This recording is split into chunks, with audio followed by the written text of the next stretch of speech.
Hello there, and welcome to the tour of the HoverCutter of the first Run Addendum Hover Vehicles series. My name is Wimperman, and I'm the Chief Designer, Chief Builder, Chief Architect, and of course Chief Dumbass of the HoverCutter project. So this is my new vehicle, and before I take you through its features, I am going to show you the vehicle that this is a variant of. So let's start by showing you the original vehicle. So here is the original vehicle here, and this is the the hover breaker of the first Run Hover Vehicles series. I think it's number 16. Let's turn on my HUD and have a look. So the fact that these nameplates hover so high above the vehicle, I'm guessing is an artifact of how I build them, because if you've seen any of my refitting of or building of videos, you'll see I start with an arrow. Let me show you. Where is it? Here, starting arrow. I'm not going to spawn it, but that's how I start it. Now, it seems the fact that the nameplate is so high above these vehicles is because I build them off the bottom of this, which in one aspect is quite annoying. However, the one thing I do like is the nameplate being in the middle of the vehicle can sometimes be obscured by the vehicle itself and make it hard to read. So right then, let's run through the features of the HoverCutter, and we'll start with the role and task equipment. So, as you can probably tell by the two harvester modules on the front, this is a wood gathering and tree clearing vehicle. In order to facilitate that task, it of course has the two harvester modules, and it has an ore and wood container behind that shutter there, which measures 5,000 SU. So next then, I'm going to talk about its propulsion and its lift capacity. So it is lifted by default by 5 small hover engines, plus an additional one on max lift. It is propelled by 2 medium and 1 small thrusters for forwards and for reverse, and then 3 smalls for its lateral thrust. It, as you can see, has a hover booster just there as well. And in case you're wondering, that extra hover engine, because there is one in each corner and then that extra one there, which is supposed to help keep up the weight of whatever is here. Now, on the original that's there because these tall turrets are very heavy. Now, I'm not sure if these are just as heavy or not, but I didn't see any need to remove it, without checking. I just thought it would be best to assume that they're heavy and keep it there. Anyway, right, its lift capacity, so with max lift on, and therefore all 6 hover engines on, it can lift 122.3-ish tons. Half that for 2G, and it can lift roughly 61.2 tons.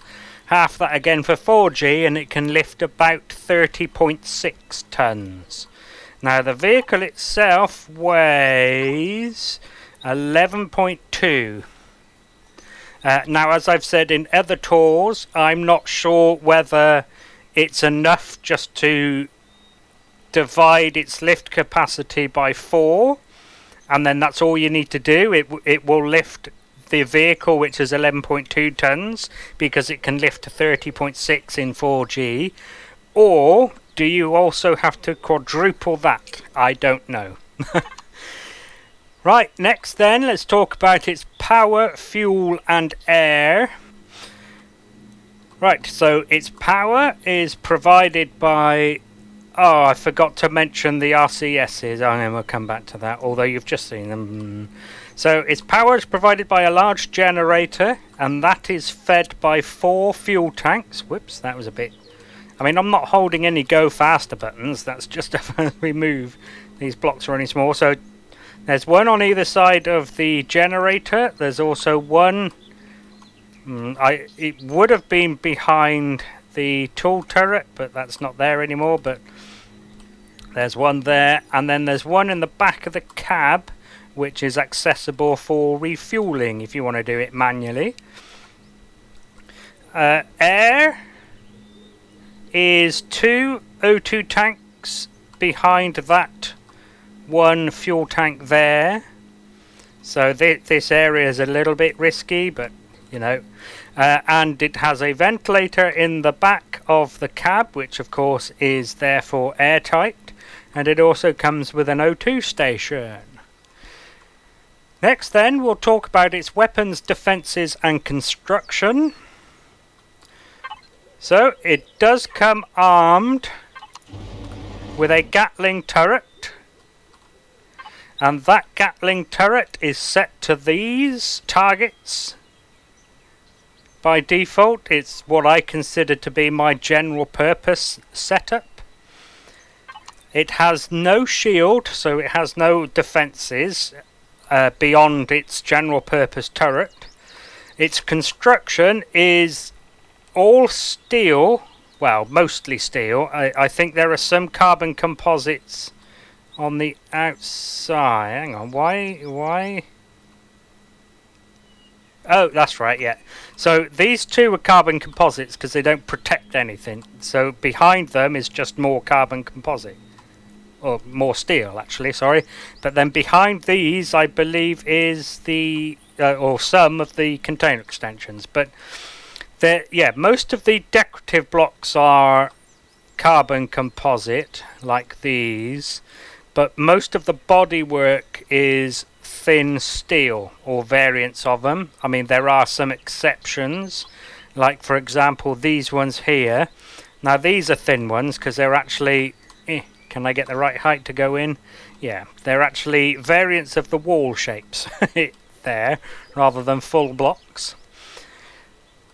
Right then, next we will talk about its resource gathering, production and storage. Well, its resource its resource gathering I've already mentioned. It's those two. It has nothing else. It has no constructor, so it has no production either. And its storage, well, it has the 5 KSU container there for the wood. It also has a 250 ammo container for the turret, a mini fridge, which of course comes turned off by default, and 3 small cargo boxes. Let's wait for the siren to go past. Right, next then we'll talk about its interior layout and any remaining devices. So, as you probably have seen anyway, there is a force field protected glass door here that leads you into the cabin.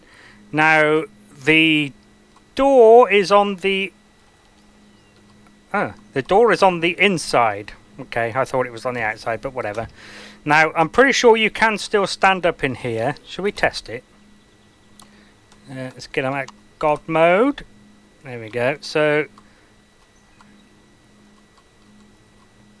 what's going on here? Okay, well. Yeah, it puts you there when you get out of the seat. Oh, yeah, I remember now. That one had the same problem. But then, I mean, you don't really need to walk around in there. You can stand on the step out here and access all of this if you need to. Just about. I mean, that one's a bit of a struggle. So, oh no, I'll cover that in a bit. Sorry. Blah, blah. Right.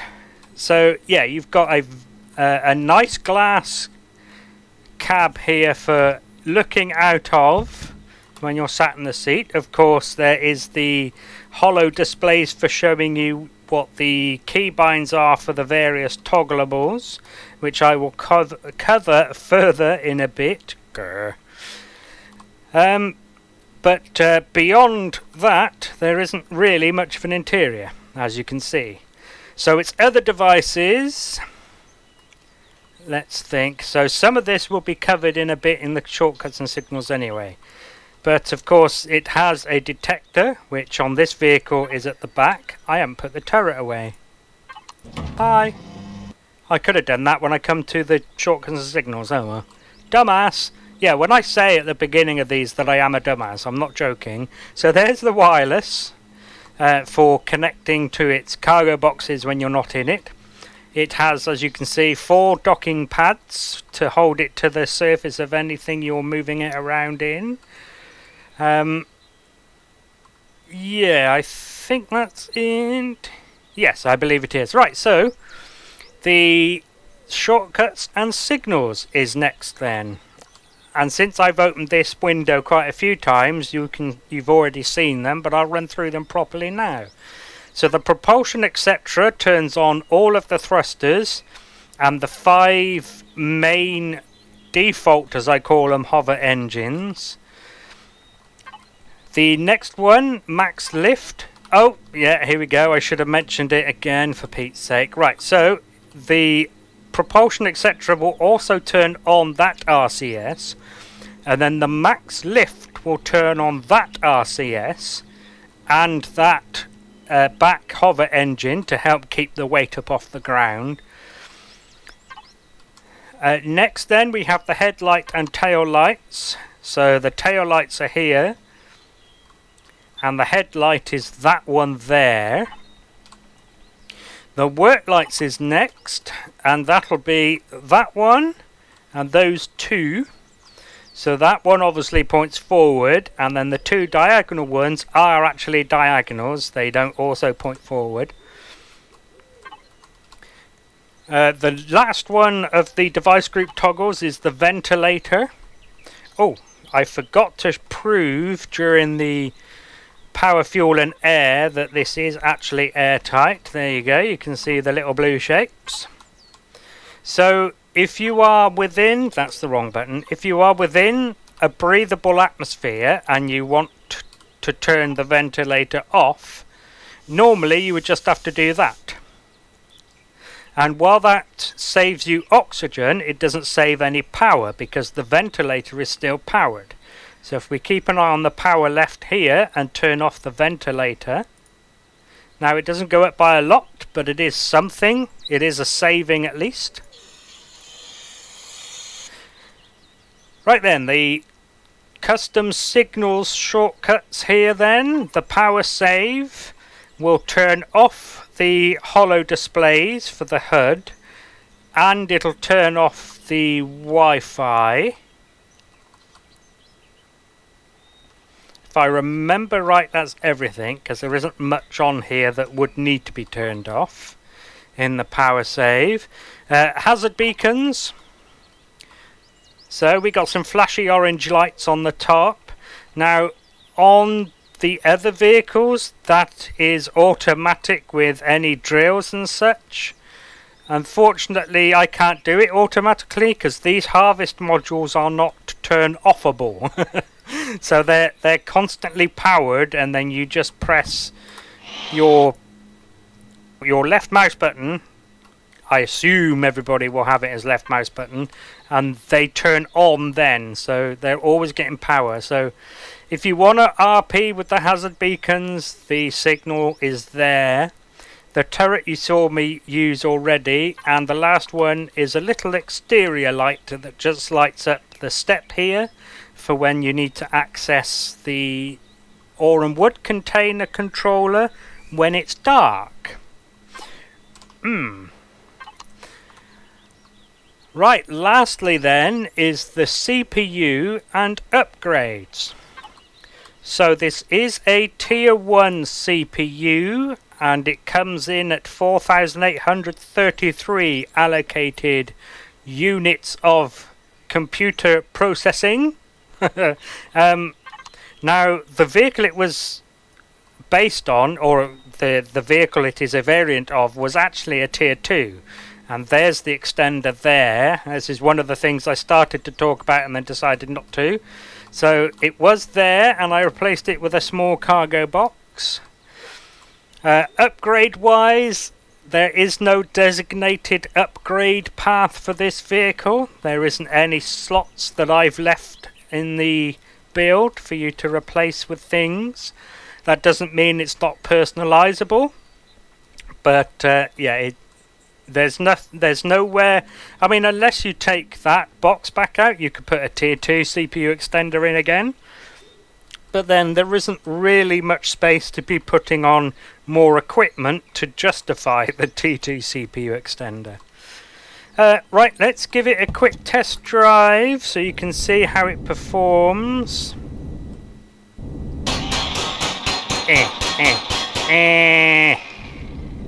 Right. So, as you saw, the harvester modules are vertically on one side of the vehicle, which might take a little bit of getting used to, but not only could I not really... so, it would have been a struggle just to fit one on the front because of the shape of the vehicle. Although, actually, it mightn't have been as difficult as I thought, because it's only this sticky outy bit that makes it difficult. But, oh, no, it's also the glass windows, because these glass windows are actually on the outside of the vehicle. They're on this side of this block, these. Rather, I mean, you can probably see that, actually, because of the fact that this cockpit seat is here. Anyway, so... I like the way it looks, putting them that way round, so that's why I did it. And because you get two, it's slightly quicker to eat a tree. Now, it doesn't handle brilliantly, but if you turn on max lift, which is control shift and 2, it is a little bit better, but of course, as you fill up with stuff, it will get a little bit worse. But there you go, that's how it handles with max lift on. Right, there we go then. So that'll be the end of this tour of the HoverCutter. Thank you very much for taking an interest in this little tree cutter vehicle.